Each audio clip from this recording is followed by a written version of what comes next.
Anak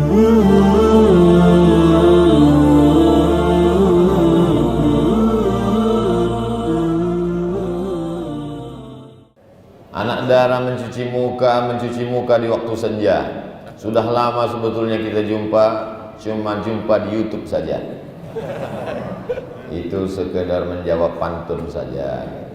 Orang Melayu ini kalau tak dijawab pantun susah.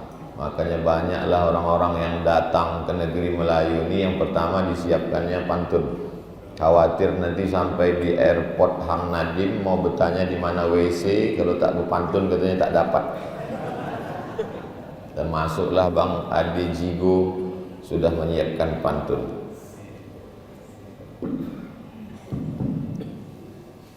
Pada kesempatan yang baik dan mulia ini, mudah-mudahan pertemuan kita ini mendatangkan rahmat dari Allah Subhanahu wa taala. Amin ya rabbal alamin. La ilaha, berani mengatakan tidak. Itulah ajaran Islam.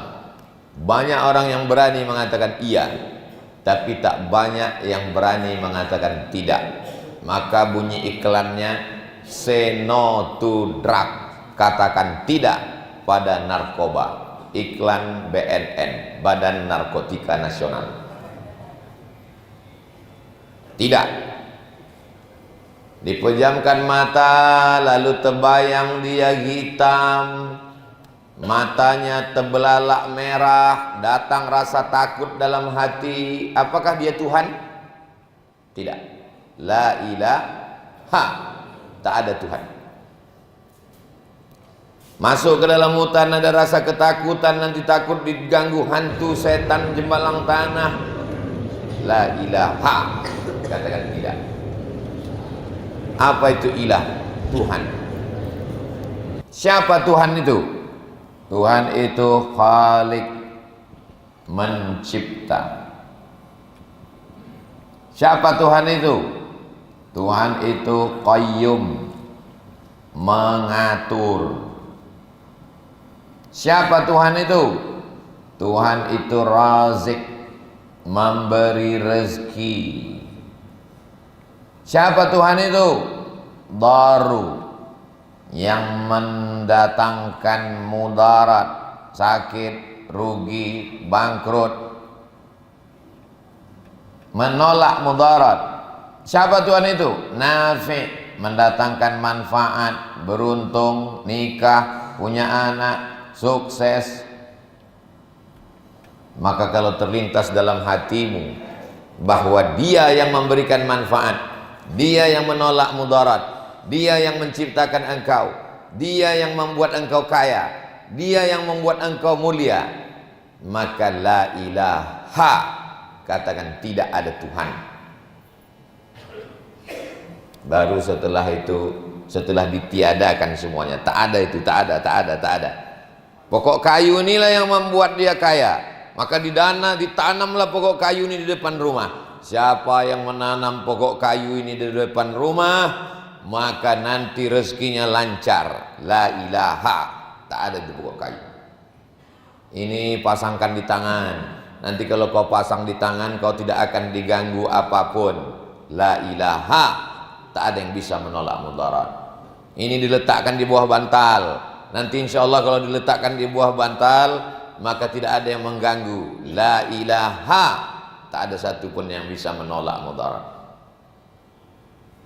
Berani mengatakan itu, barulah diakui tauhidnya, barulah bisa dia mengatakan la ilaha illallah.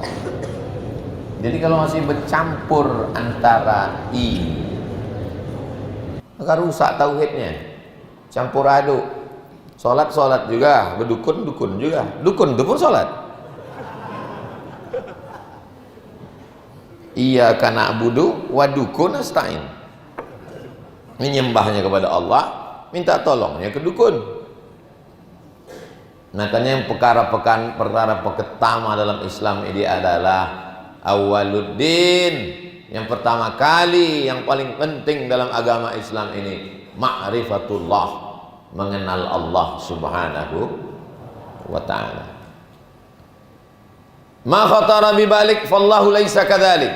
Apa yang terlintas dalam hati dan pikiranmu, maka Allah tidak seperti itu.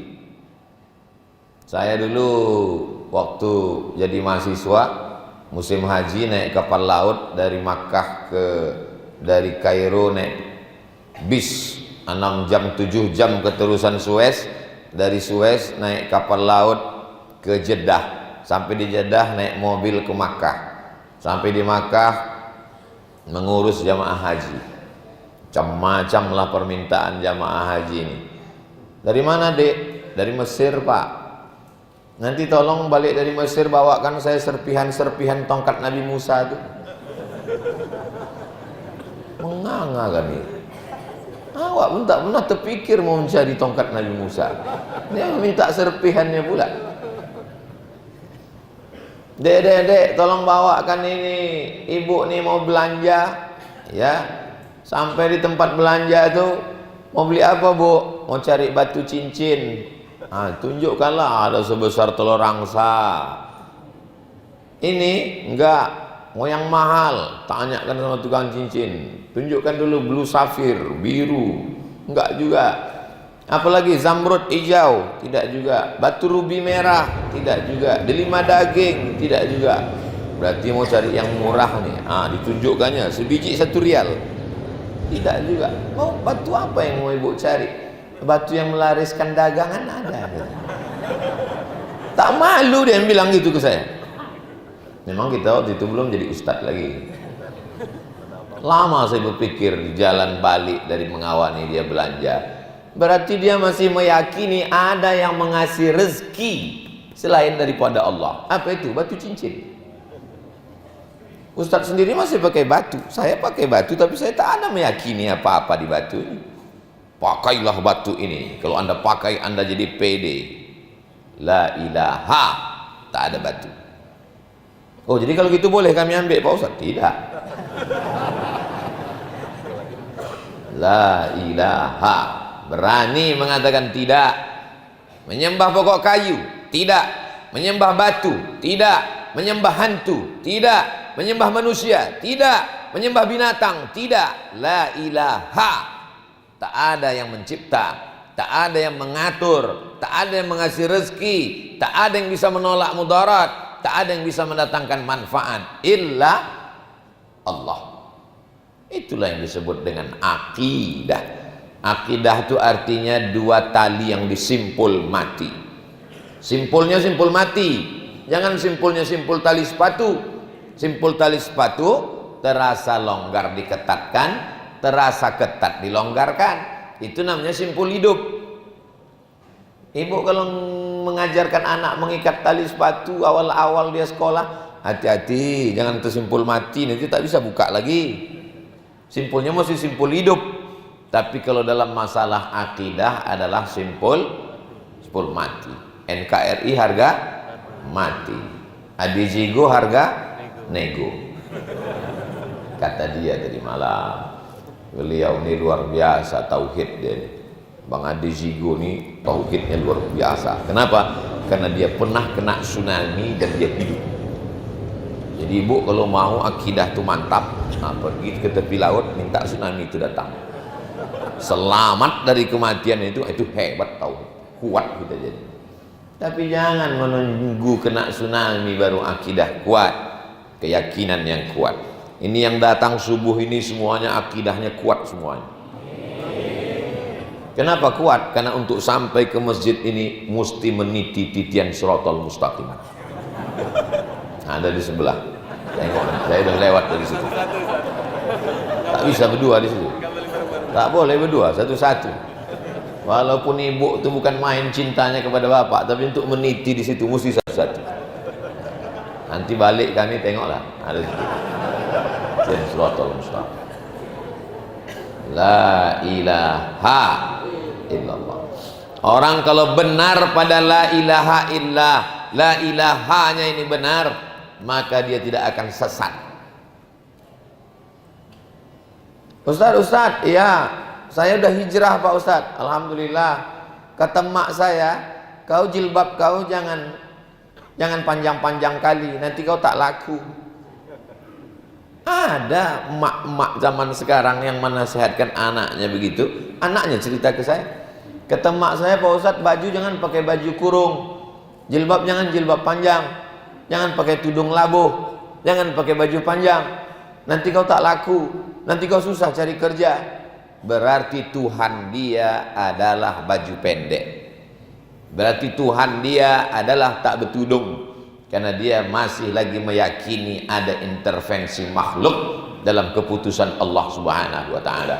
Sedangkan kita meyakini tauhid sebenar-benar tauhid, qul huwallahu ahad, la ilaha, tak ada satupun yang berkuasa, tak ada satupun yang bisa memberikan manfaat, tak ada satupun yang bisa menolak mudarat illa kecuali Allah. Siapa nama Tuhan itu? Namanya God. Ada yang menyebut Tuhan itu God, G-O-D, God. Ada yang menyebutnya Tuhan. Ini kan nama-nama kita yang mengasihi. God itu Pak Ustadz, itu bahasa kampung kami. Oh my God, Tuhan. Itu kita yang membuat namanya, kita yang mengasihinya. Sedangkan nama yang dia sendiri memberitahunya kepada Jibril, Jibril menyampaikannya ke Nabi Muhammad SAW, dan dia sendiri mengatakan, la innani anallah, sesungguhnya aku adalah Allah, la ilaha illa ana, tak ada Tuhan selain aku. Allah itu adalah nama. Makanya ketika dalam doa dikatakan samaita bihi nafsak, engkau sendiri yang memberikan nama itu kepada dirimu. Siapa nama Tuhan kau? Allah. Yang memberi nama itu siapa? Siapa ya? Apa pula bingung. Yang memberi nama itu dia sendiri. Kepada siapa dikasih taunya? Kepada malaikat Jibril. Jibril menyampaikannya kepada Nabi Muhammad SAW. Allah mengatakannya dalam Al-Quran, disampaikan oleh guru mengaji kita kepada kita bahwa dia Allah, maka kita katakan ya Allah.